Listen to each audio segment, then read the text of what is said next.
Hi, Dr. Lauren Kaczynski here, creator of Metamorphosis Medicine, and this is day number 2 of 33 of my video challenge. And yesterday I talked some about my journey to a different practice and using that as a way to perhaps address the question of why doctors have so much trouble helping ourselves and exploring different ways of practicing medicine.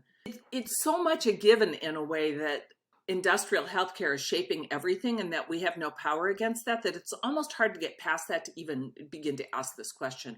But I would wager that most doctors coming to medicine, especially the youngest generation, have known that there are problems with the profession, within the profession, moral dilemmas, all kinds of things, and then embraced that and took it on with an attitude of we'll be able to do it better, like we're the next generation, we're going to find something better.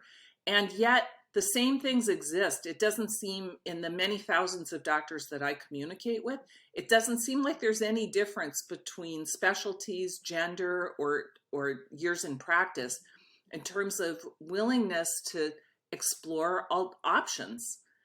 So what made me different? What made me able to do it? Well, I'm going to say, first of all, my disclaimer again, that I'm going to use my story to illustrate some of what this is like because it's messy, a lot of it.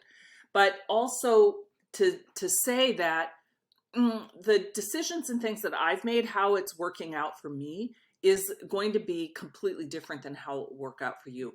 And my aim here is not to suggest that anybody do any of this exactly the way that I've done it, because it's a very personal journey. And that's entirely the point. I mean, there are things that you're going to want and need that are very different. So the point of all of this is to support and validate that process, because no matter how accurate our assessment is of how messed up some of the things are that are happening in medicine and the practice environment that we're being expected to function in, there's still a place where we tend to regard this as a personal problem. Like, we know everybody's not getting along. 50% of practicing physicians experience burnout at some point in their profession, and some leave the profession. There are 150,000 people on a physician side gig site looking for alternatives to their medical practice or ways to supplement income. But I think a lot of it's just dissatisfaction and wanting something different. Like, it didn't come out the way that they expected.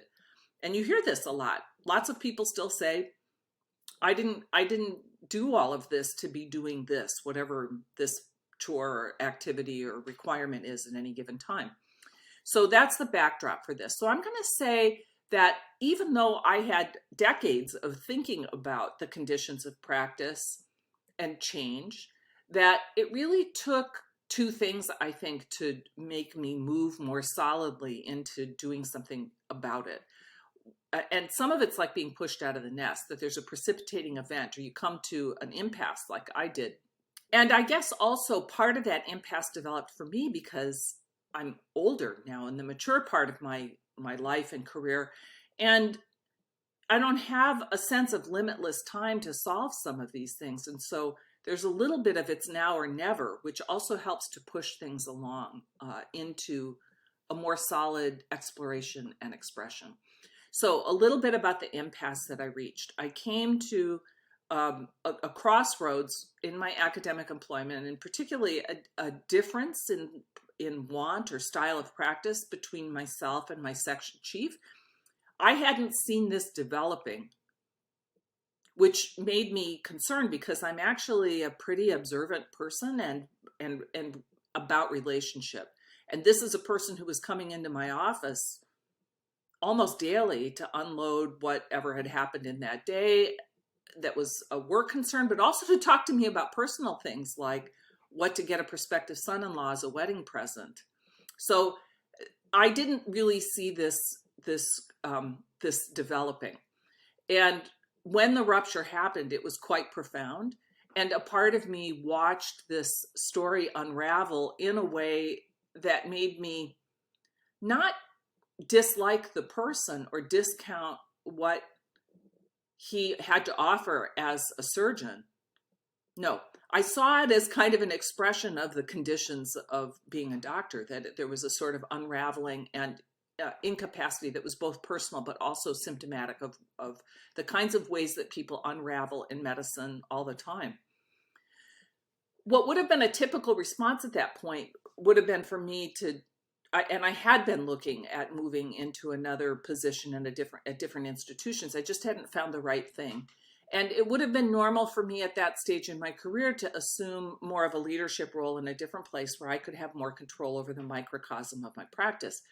But what I realized is that taking on that sort of a role also meant being even more the face of corporate healthcare and being that face to my team, to patients, and even to the public. And I didn't feel so good about that because I was increasingly having problems with what was happening in medicine. And some of those things that were happening were that, first of all, I felt that we had decreasing opportunity to determine the terms of our practice. So we were expected to pull the rabbit out of the hat all the time, but with less resource or less of the kind of resource that I felt I needed to deliver care that felt consonant with what I had to offer as a doctor. Secondly, there was increasing incursion on the doctor-patient relationship, which is like, that's the whole thing in a certain way. I mean, there's what we know to offer, there's the skill set we have, but the whole framework in which that unfolds is a trusting relationship. And suddenly there were a lot of people in corporate healthcare and in the insurance industry are talking about owning patients' lives. I've never heard doctors say that. And it's just a bizarre concept. But it does begin to highlight what the discrepancies are between the healthcare as an industry, which I don't really think is about medicine, and then this long tradition that we are a part of that has a contemporary expression, but is about something very different. And finally, also developing out of that was a sense that my well springs of energy and resource, what makes me go the extra distance for patients, and what kept me engaged in wanting to make professional change, to be a part of solutions for moving into future kind of practice, were beginning to seem like liabilities. Yeah. And I think that story has unfolded even more, that you're called on to care, but don't care too much, because if you care too much, then you're going to have a moral conflict at certain points with your employer, and that's not tolerated. So I knew that I loved taking care of patients. I knew that I loved being in the operating room and offering operations. I'd worked very hard to develop a skill set so that I could stand in good conscience before a patient and ask them to trust me with their care. So I both didn't want to leave, couldn't see that there was going to be a solution to this problem because in another institution, because the same things were happening everywhere. And so my decision at that point was that I needed to determine a kind of, and to help to build a kind of practice environment in which I could thrive, a practice environment that sustained my well-being and the well-being of the providers of care in the same way that we intend to care for other people. So that's today's video, and I'll tell you the next installment of the story in the next video.